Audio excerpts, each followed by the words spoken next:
3 مہینے سے زیادہ ہو سکتے ہیں، ایک بات۔ دوسرا بات یہ آ رہی کہ جیسے کہ بھی آپ نے ابتدائی کلمات میں کہا کہ ایک شوشہ چھوڑا گیا، بھی دیکھیں جو بھی نام آ رہے ہیں نا یہ شوشے ہیں، ٹھیک ہے، یہ ایسی ٹیسٹ بلون ہوتا ہے، تو ایک نیا ٹیسٹ بلون آیا ہے اسحاق ڈار کی شکل میں، جو میرا دعویٰ یہ ہے یا میرا ایک کلیم ہے کہ اسحاق ڈار پاکستان کے تاریخ کے ناکام ترین وزیر خزانہ ہیں۔ اب آپ کو اچھا لگے برا لگے ایک الگ بات ہے، یہ میں اس پہ خیر الگ کبھی بحث کر سکتے ہیں۔ ان کا نام بطور وزیر اعظم آ رہا ہے، نگراں وزیر اعظم کے طور پہ آ رہا ہے۔ اچھا وہ اس چیز پہ جو وہاں پہ اسلام آباد میں ان کی 1-2 ملاقاتیں ہوئی ہیں تو انہوں نے کہا جی جو ذمہ داری دیں گے میں اٹھا لوں گا، ٹھیک ہے نا۔ تو یہ بھی کس چیز کا اشارہ کرتا ہے کہ جناب جو ہے کوئی تاخیر کی بات ہو سکتی ہے۔ ہاں یہ اس پہ ایک الگ بحث ہوگی کہ کیا پیپلز پارٹی تیار ہوگی اس معاملے پہ نہیں ہوگی۔ پھر جو سب سے اہم سر میں ایک تیسرا پوائنٹ جو بہت اہم ہے جو ایک اور تاخیر کی وجہ ہو سکتی ہے وہ یہ جو لغائی صاحب نے پن پوائنٹ کیا تھا سینسس کہ 2016-17 کے سینسس کے اوپر اگر آپ انتخابات کرواتے ہیں تو اس پرانی مردم شماری کا مطلب یہ کہ آپ کم از کم 2.5 کروڑ لوگوں کو، کتنے 2.5 کروڑ لوگوں کو آپ جو ہے ان سے کہتے ہیں ووٹ ڈالنے کا حق لے رہے ہوں گے، اور آپ پرانی حلقہ بندیوں پہ اگر جاتے ہیں تو اب تک تو مطلب زمانہ بدل چکا، تو اس میں صرف ایم کیو اور جماعت اسلامی نہیں ہے، جی ڈی اے جو ہے اب وہ مطلب کیسی آپ کو لگے لیکن جی ڈی اے ایک مطلب ہے نمبر 2 فورس ہے نا سندھ میں، اب بے شک اس میں بڑا گیپ ہو پیپلز پارٹی اور اس کی طاقت میں، ٹھیک ہے نا، اور لیکن ان کا دعویٰ ہے کہ ہم قریب آ رہے ہیں، ہم اس بار انشاءاللہ بڑا ان کا دعویٰ ہے کہ ہم اچھا ٹف فائٹ دیں گے۔ تو جی ڈی اے بھی یہ کہہ رہی ہے کہ جی ہم بھی اس چیز پہ غور کریں کیونکہ اتنے لوگ جو ہیں ڈی فرینچائز ہو جائیں گے ان کا کیا ہوگا، تو یہ ایک ہے۔ تو میں یہ سمجھتا ہوں کہ اشارے ہیں، اور اکانومی کی وجہ سے جو انہوں نے بھی جو 230 کو چینج کیا اس کی صرف ایک وجہ ہے لغائی صاحب، وجہ یہ کہ انہوں نے آئی ایم ایف سے وعدہ کیا کہ جی جو ہمارا پروسیس ہے ریفارم کا وہ جاری رہے گا، اگر نگراں حکومت آ جاتی ہے اور نگراں حکومت کو مزید آپ نے وقت دینا ہے تو اس کا مطلب ہے کہ وہ اس عمل میں تعطل آئے گا، تو اس کو یہ گھمانے کے لیے آئی ایم ایف کو مطمئن کرنے کے لیے جی الیکشن اگر ہم نہیں بھی کرا رہے تو آپ کا کام ہم کر کے دیں گے، یہ چیز اکانومی کو ریوائیو کرنے کے لیے ایک ایسی اسمبلی جس میں 125 سے 150 ارکان غائب ہوں، جس میں 2/3 نامکمل اسمبلی ہے، نامکمل اسمبلی جس میں اتنے ارکان غائب ہوں، آپ اس اسمبلی سے آئین میں ترمیم کیسے کروائیں گے؟ 230 میں کیسے آپ جائیں گے کہ جناب اس کو جیسے پاس میں ہوتی رہی ہیں ترمیم؟ نہیں ہوئی ہے، آئین میں اب تک کوئی ترمیم نہیں ہو سکی ہے۔ اگر آپ نے آئین میں ایکٹ آف پارلیمنٹ کے تحت وہ کہہ رہے ہیں کوئی راستہ نہیں، یہ الیکشن ایکٹ ہے، ایکٹ آف پارلیمنٹ آپ کو انہینس کر دے گا، آپ کی حکومت کے اختیارات بڑھا دے گا، یہ کیسے ہو سکتا ہے؟ مسلم لیگ کے جو گرو ہیں وہ سوچ رہے ہیں نا ہم سے اور آپ سے زیادہ گرو جو ہیں اگر ان کا ذہنی توازن خراب ہو جائے تو میں اس کا ذمہ دار نہیں ہوں بھائی، یہ آئین میں آپ کیسے اس کا وہ کر دیں گے؟ لیکن میں یہ کہہ رہا ہوں کہ ایسا ممکن نہیں ہے، ارادے کچھ بھی ہوں لیکن یہ ممکن نہیں ہے، آپ آئین میں اور آئینی سٹرکچر میں تبدیلی نہیں لا سکتے ہیں 2/3 میجورٹی کے بغیر، وہ ہے نہیں، وہ نہیں ہے۔ ایکٹ آف پارلیمنٹ کے ذریعے آپ حکومت کی جو اس کی ساخت ہے اس کو تبدیل نہیں کر سکتے۔ لغاری صاحب میں آپ کو پاکستان پیپلز پارٹی کے سینئر رہنما ہیں قمر زمان قائرہ صاحب ہمارے ساتھ ٹیلی فون لائن پر موجود ہیں۔ سر آپ کو خوش آمدید کہوں گی، السلام علیکم۔ وعلیکم السلام، بہت شکریہ۔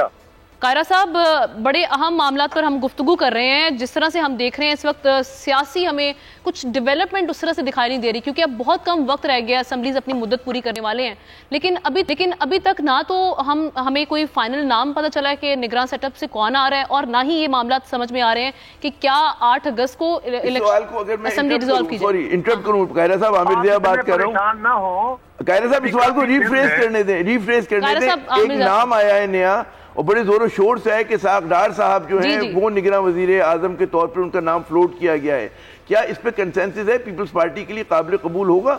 جی لغاری صاحب، گزارش یہ ہے کہ پہلی بات ابھی کافی دن ہیں اور کنسلٹیشن کے لیے وزیر اعظم صاحب نے کمیٹی بنا دی ہے، وہ باقی جماعتوں سے مشاورت کرنے کے بعد حکومتی ویو لے لیں گے اور اپوزیشن سے مشاورت کر کے یہ اس کے قریب جا کے اناؤنس کیا جاتا ہے نا، پہلے تو نہیں کر دیا جاتا، ابھی تو 2 ہفتے تو کم از کم ہیں، لہٰذا اس میں کوئی جلدی نہیں ہے۔ لیکن سر میڈیا کو خبر چاہیے، اب کی اپنی جلدیاں ہیں، وہ ہمیں اتنی جلدی نہیں ہے سر، لیکن خبر تو زیر بحث ہے، یہ ہم چاہیں گے کہ آپ اچھا ٹھیک ہے، ناموں پہ نہیں جا رہے قائرہ صاحب کیجیے۔ قائرہ صاحب میں لغاری صاحب آپ کے سوال کی طرف آ رہا ہوں۔ جی میں عامر ضیاء بات کروں، لغاری صاحب خاموش ہیں، وہ بھی سوال کریں گے آپ سے۔ جی قائرہ صاحب جی دیکھیے، گزارش یہ ہے، میں تو عرض کر رہا ہوں کہ ابھی تک جو جلدی ہے وہ صرف میڈیا کو ہے، باقی تو کسی کو جلدی نہیں ہے، اس لیے کہ 2 ہفتے میں اس کا وقت ہے، آ جائے گا، طے ہو جائے گا گورنمنٹ کون سی آتی ہے، کیئر ٹیکر کون ہوگا۔ جہاں تک یہ سوال ہے کہ اسحاق ڈار صاحب کا نام تجویز میرے علم میں نہیں ہے، ایسی کوئی تجویز ابھی تک پراپرلی ڈسکس نہیں ہوئی۔ میرا نہیں خیال کہ اسحاق ڈار صاحب کا نام دیا جائے۔ ویسے اسحاق ڈار صاحب بڑا معتبر نام ہے، بڑے تجربہ کار ہیں، بڑا ان کا سیاسی فہم ہے اور اکانومی کو بھی جانتے ہیں، ملک کے مسائل کو بڑی بھرپور طریقے سے ان کی نظر ہے، لیکن وہ مسلم لیگ کے صف اول کے لیڈر ہیں، لہذا ان کے اوپر اتفاق کر لینا اور باقی جماعتیں، میرا نہیں خیال یہ پر کی قسم کی اسٹوری لگتی ہے۔ اور سر یہ جو اسمبلی ہیں ان کے بارے میں بتا دیں کہ یہ خود ڈیزالو آپ لوگ وقت مقررہ وقت پر ہوں گی یا پھر پہلے کر دی جائیں گی، 60 دن میں الیکشنز یا 90 دن؟ اصل میں ہم نے بھی یہ طے کر لیا ہے کہ جس طرح میڈیا نے ہمیں پریشان کر رکھا ہے نا ایسے مفت میں اسٹوریاں چلا چلا کے، ہم نے بھی آپ کو اسی طرح رکھا ہے کہ آپ بھی اسپیکولیٹ کرتے رہیں اور آخری وقت میں پتہ سر ہم اچھا اس سے پہلے کہ لغاری صاحب نہیں پوائنٹ نوٹڈ، اس سے پہلے کہ لغاری صاحب سوال کریں، ایک سوال میرا ہے، ایک اور چیز بڑی گردش میں ہے کہ جی سیکشن 230 میں جو ہے ترمیم ہوگی اور اس کے ذریعے جو ہے مزید امپاور کیا جائے گا آنے والی نگراں حکومت کو، کیا ایسا کوئی کنسیڈریشن ہے واقعی؟ کس میں ترمیم ہوگی؟ سیکشن 230 میں کہ جو نگراں حکومت کو بار کرتا ہے، پابندی عائد کرتا ہے کہ جی صرف ڈے ٹو ڈے آپ چیزیں چلائیں، اب یہ بات ہو رہی ہے کہ جی اس کو مزید امپاور کر دیا جائے۔ جی آرٹیکل 220 آف کانسٹیٹیوشن، 230 جی article 230 of the constitution of Pakistan, جناب اس میں تو 2/3 میجورٹی کے بغیر فل اسٹاپ کاما نہیں بدل سکتا جناب۔ اچھا لغائی صاحب جی میں وہی عرض کر رہا تھا کیرا صاحب، لیکن بہرحال کوئی کنسنسس آپ لوگوں کے ہاں ڈیولپ ہوگا یا بعد میں ہم یہ سنیں گے کہ جناب پاکستان پیپلز پارٹی اور پاکستان مسلم لیگ جو ہے الگ الگ کینڈیڈیٹس کے ساتھ میدان میں ہے اور ان کا آپس میں کنسنسس نہیں ہوا، تو اب آپ کیا بتا سکیں گے کنسنسس کی طرف بڑھ رہے ہیں یا کنسنسس ہو پایا ہے یا نہیں ہو پایا؟ ابھی تو لغاری صاحب پرائم منسٹر صاحب نے پرسوں کمیٹی اپنی جماعت کی بنائی ہے، ہماری قیادت ملک سے باہر ہے، وہ بھی اپنی کوئی کمیٹی بناتے ہیں یا خود مشاورت کرتے ہیں، باقی جماعتوں سے مشاورت کے بعد اگلے 2-4-5 دن میں کوئی ناموں پہ جو اتفاق ہوگا، پھر وہ 2-3 نام جو ہیں وہ لیڈر آف دا اپوزیشن سے ڈسکس ہوں گے۔ میرا خیال ہے اگلے ہفتے میں ہو جائے گا، بھی بہت دن ہے، بہت جلد بحث شروع کر دی گئی ہے۔ اچھا بہت دن ہے، بالکل درست فرما رہے ہیں آپ۔ اچھا یہ تو آپ ہمیں انڈیکیٹ کر سکتے ہیں کیونکہ 2 رائے ہیں، ایک تو یہ کہ جی بالکل غیر جانبدار لوگ آئیں، پھر ایک دوسرا آ رہا ہے کہ نہیں اس میں جو سیاسی رہنما ہیں ایگزسٹنگ پولیٹیکل پارٹیز کے وہ آئیں۔ آپ کے خیال میں کیا چیز زیادہ مناسب ہے انتخابات کو کہتے ہیں غیر متنازع بنانے کے لیے؟ کس قسم کے نگراں سیٹ اپ ہونا چاہیے اصولی طور پہ؟ دیکھیے پہلی گزارش تو یہ ہے کہ جس طرح کے نگران سیٹ اپ ہمارے ہاں آتے ہیں، اس سے بہتر ہے کہ وہی حکومت چلے، الیکشن کمیشن کو امپاور کریں اور جو سٹنگ گورنمنٹ ہوتی ہے اس کے پاس اختیارات انتظامی رہے تھوڑے بہت، لیکن باقی اختیار الیکشن کمیشن کو ٹرانسفر ہوں تو زیادہ بہتر رہے گا۔ جہاں تک ابھی کیونکہ آئینی تقاضا ہے، اس لیے میری دانش میں میری جماعت کی یہ رائے نہیں ہے، میری رائے ذاتی طور پہ ہے اور میں اس بات کا بہت دنوں سے میں پرچارک ہوں اور میرا کنسیڈرڈ اوپینین ہے کہ یہ پاکستان کے اہم ترین سیاسی دفاتر ہیں، سیاسی آفسز پولیٹیکل، وزیر اعظم ہو، وزیر اعلیٰ ہو، وزراء ہوں، یہ پاکستان کے منتخب لوگوں کے دفاتر ہیں۔ اس سے غیر منتخب لوگوں کا، اور وہ بندہ جو زندگی میں کبھی یونین کونسل کا الیکشن نہیں لڑا، آپ اس کو پاکستان کے سب سے بڑے سیاسی منصب پہ فائز کر دیں، بھلے 4 مہینے کے لیے کریں، یہ اس منصب کی بھی توہین ہے، اس کے ساتھ بھی زیادتی ہے اور ہم اس کے قد کو چھوٹا کرتے ہیں۔ دوسری گزارش یہ ہے کہ جس طرح مجھے یا لغاری صاحب کو آپ سپریم کورٹ کا جج بنا دیں تو میں اور لغاری صاحب کتنے اچھے فیصلے کر لیں گے، تجزیہ لغاری صاحب بہت اعلیٰ کریں گے، لیکن فیصلہ کرتے ہوئے، لکھتے ہوئے جس بندے کا تجربہ وہی کر سکتا ہے۔ آپ کسی بندے کو کوئی میجر جنرل یا لیفٹیننٹ جنرل لگا دیں، عام بڑے پڑھے لکھے اعلیٰ کسی یونیورسٹی کے پروفیسر کو، تو وہ کیا کر لے گا؟ اس کو وہ متعلقہ تجربہ نہیں ہوگا۔ اسی طرح یہ جو سیاسی کام ہے یہ خالصتاً کچھ ایک مخصوص لوگوں کا ہے، یہ عام آدمی کو نہیں اس کی سمجھ کہ یہ سیاسی فیصلے کس طرح کرنے ہیں، انتظامی فیصلے کچھ اور ہوتے ہیں۔ لہذا یہ آفیسز سیاسی آفیسز کا کام ہے،